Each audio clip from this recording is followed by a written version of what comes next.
July 17, 1918. A cellar in Yekaterinburg, Russia. In a basement, Tsar Nicholas II stood before his executioners. His wife and 5 children were gathered with him. The 13-year-old heir, Alex, was too ill to stand. An official announced the Ural Soviet had condemned them to die. The Tsar uttered a single, stunned question before a gun was raised. He was shot first. His wife Alexandra fell moments later. The room was then consumed by gunfire, smoke, and screams. For 20 minutes, the execution was a brutal frenzy of violence.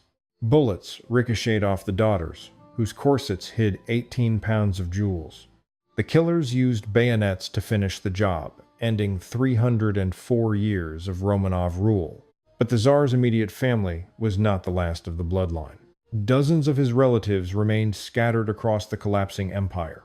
With the first shots, every surviving Romanov became a target. Many would be cast down mine shafts or shot in prison yards. A handful escaped, inspiring a century of impostors claiming to be the lost children. This is what became of the Romanovs after the revolution. Their story shows what happens when the blood of royalty becomes the blood of the hunted. To see more stories of dynasties destroyed by upheaval, subscribe and activate notifications. The Romanov dynasty's reign over Russia had spanned more than 3 centuries. It began in 1613, when a 16-year-old boy was chosen to end years of chaos. His lineage built a nation that eventually covered 11 time zones. The Tsar led an army of millions and possessed riches beyond comprehension. Warehouses could not contain the gold and jewels of the Imperial Treasury. Nicholas II had inherited the throne in 1894. At 26 years old, he was completely unready for the role. His own father viewed him as a child, ignorant of statecraft. He reportedly cried, overwhelmed by a duty he felt he could not perform. His bride was Princess Alex of Hesse, a granddaughter of Queen Victoria. Over 11 years, she bore him 4 daughters. Each girl's birth was met with disappointment across the nation. A male heir was vital, and Alexei's arrival in 1904 brought massive relief. But that relief gave way to horror when the baby bled uncontrollably. He had inherited the incurable blood disease Hemophilia through his mother. The slightest injury could be fatal, a fact hidden from all but their inner circle. This secret forced the imperial family into a deeply isolated existence. By royal standards, their life was simple, even austere. The 4 grand duchesses, who called themselves OTMA, shared bedrooms. Olga was the intellectual, Tatiana the poised favorite.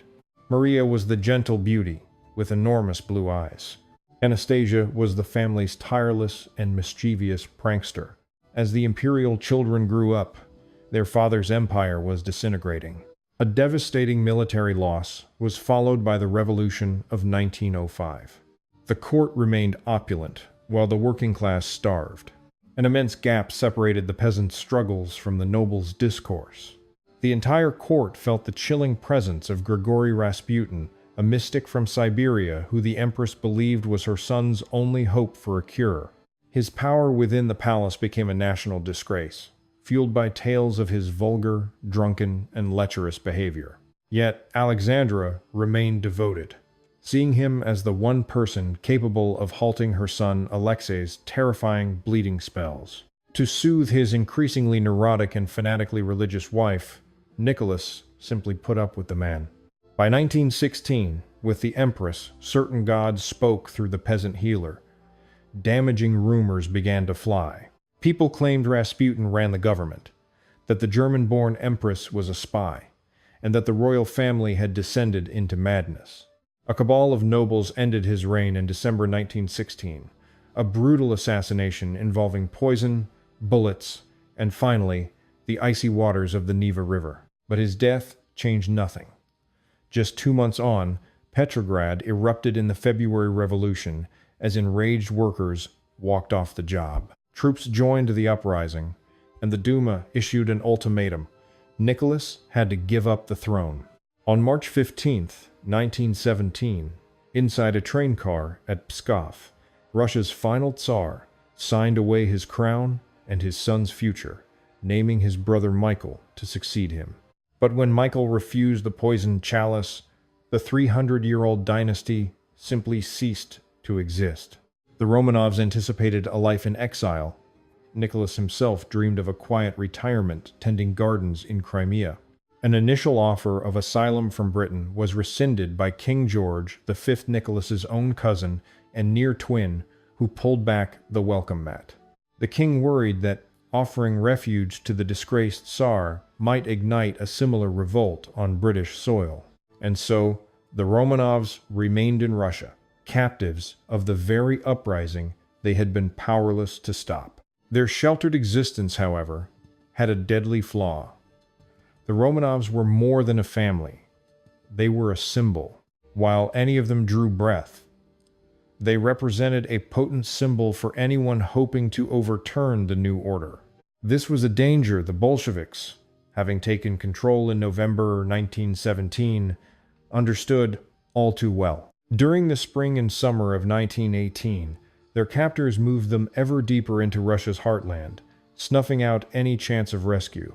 Their first stop was Tobolsk in Siberia, where their imprisonment was still comparatively comfortable.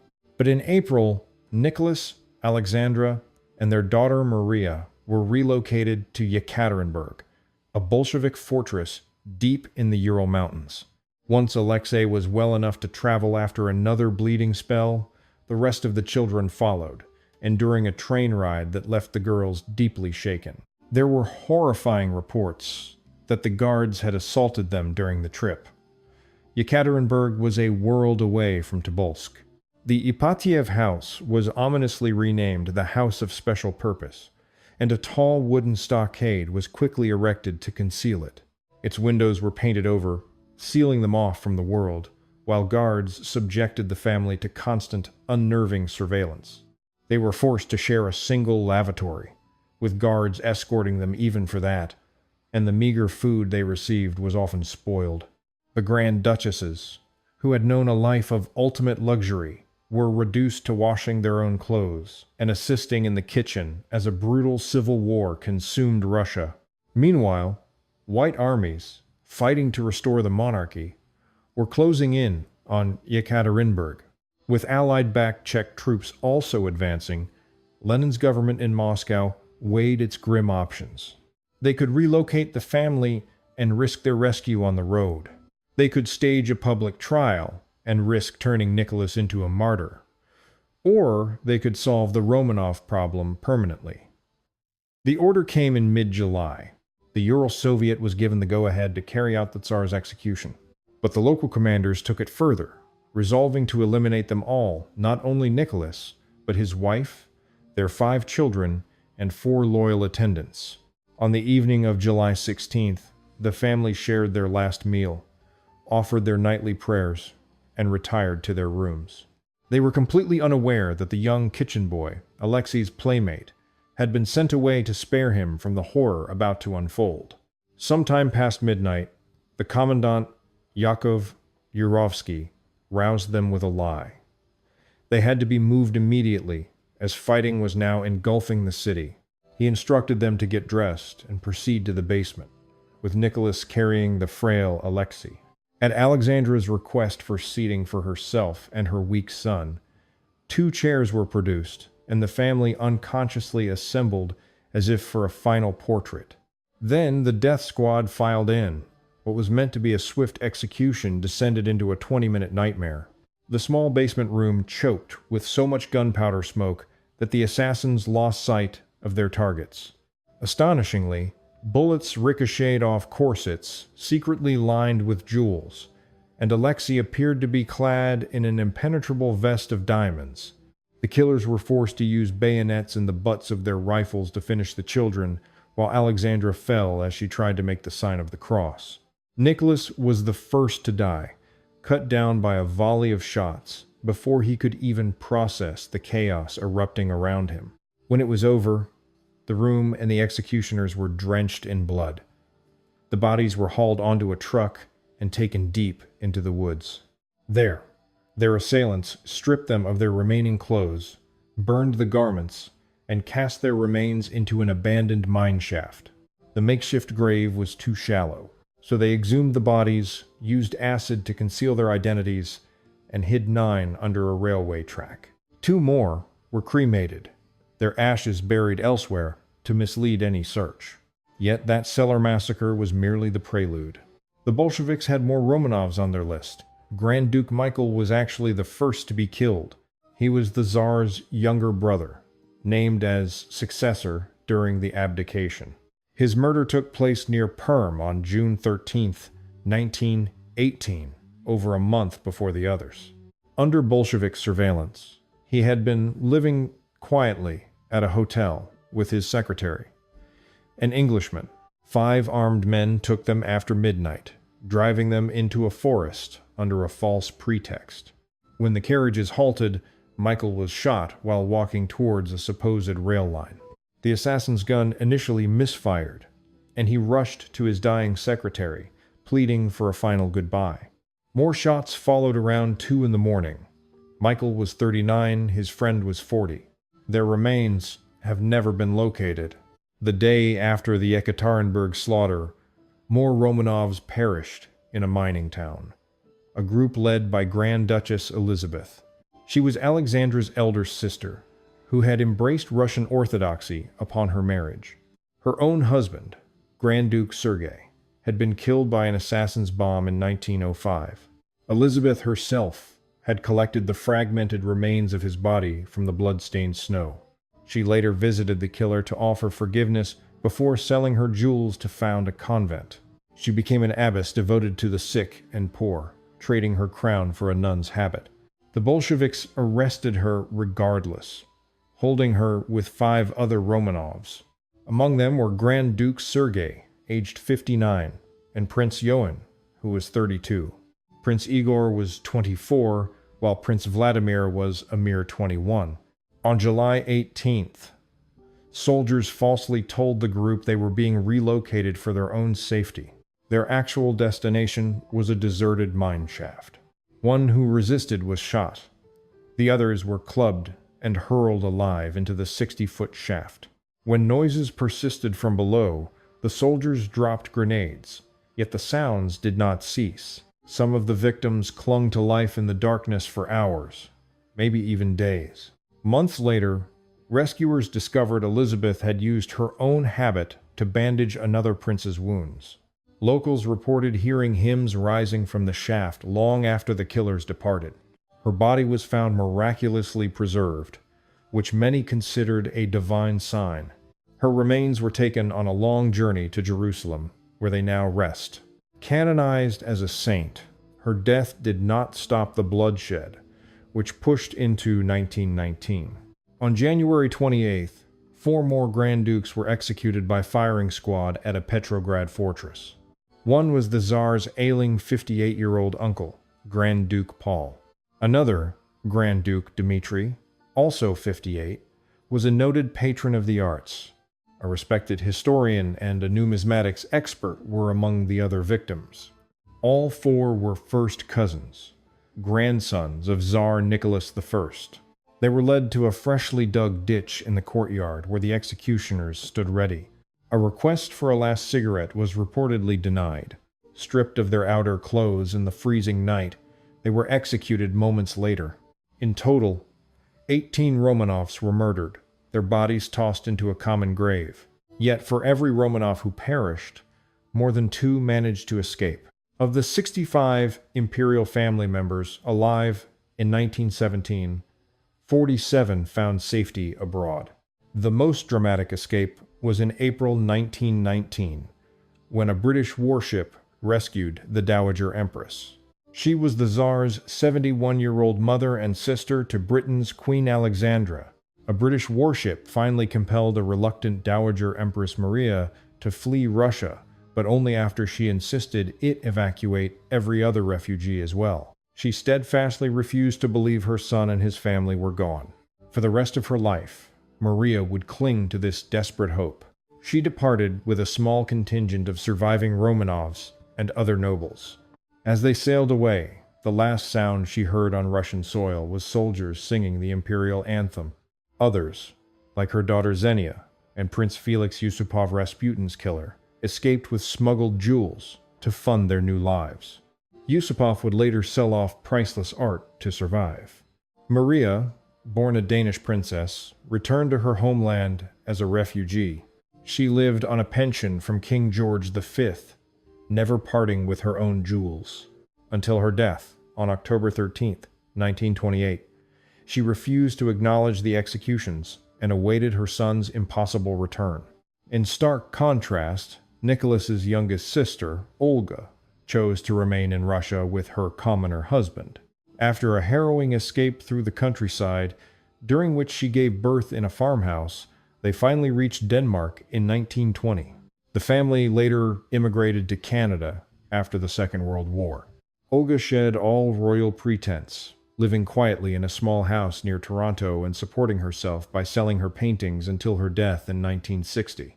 The Bolsheviks' initial deception about the family's fate ignited a firestorm of rumors. This chaos allowed over 100 pretenders to emerge over the years. The most persistent was Anna Anderson, a woman pulled from a Berlin canal in 1920. Initially known only as Miss Unknown, she soon embraced the identity of Grand Duchess Anastasia, a claim that would divide the remaining Romanovs for decades. Supporters cited her uncanny knowledge of court life and scars consistent with the attack. Detractors pointed out her refusal to speak Russian and glaring gaps in her memory. An investigator eventually identified her as a missing Polish factory worker named Franziska Szankowska. Anderson's followers dismissed the evidence, and she spent decades in legal battles, trying to prove her identity and claim a fortune. The courts ultimately concluded her claim was neither proven nor disproven. In exile, Olga embraced a simple existence, leaving all royal heirs behind her. For years, she and her husband worked a farm in Denmark. But after the Second World War, they sought a new life in Canada.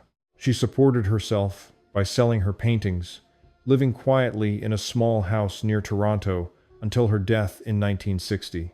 As the final surviving child of Alexander III, she shared her story with a biographer before she died, speaking frankly about the uprising, her family's downfall, and the pretenders who haunted them for decades. The phenomenon of pretenders emerged almost instantly following the executions. Wild rumors of survival were fueled by the Bolsheviks' initial lie that the family had simply been moved to a safe location. Over time, more than 100 individuals stepped forward, each insisting they were a member of the executed imperial family. The majority were unmasked as frauds in short order. Yet one woman's claim would persist for more than 60 years. Her story began in 1920, when she was pulled from a Berlin canal after a suicide attempt, a woman who would come to be known as Anna Anderson. Initially, she would not reveal who she was, earning her the name Fräulein Unbekannt, which means Miss Unknown. In time, it was other patients at the asylum where she was confined who began to whisper that she was the Grand Duchess Anastasia. At first, Anderson remained ambiguous about these claims, but eventually she fully embraced the identity, captivating the world and splitting the Romanov family for decades. Some of the surviving relatives who met her grew certain that she was, in fact, Anastasia. They cited her striking physical resemblance, her detailed knowledge of life at court, and scars that appeared to align with bayonet wounds the true Anastasia would have received. Yet other family members were just as adamant that she was nothing more than a fraud. They pointed to her refusal to speak Russian, her memory lapses on simple household details, and features that failed to match the real Anastasia's. In 1927, a private detective, hired by the Empress's family, put a name to the mystery woman.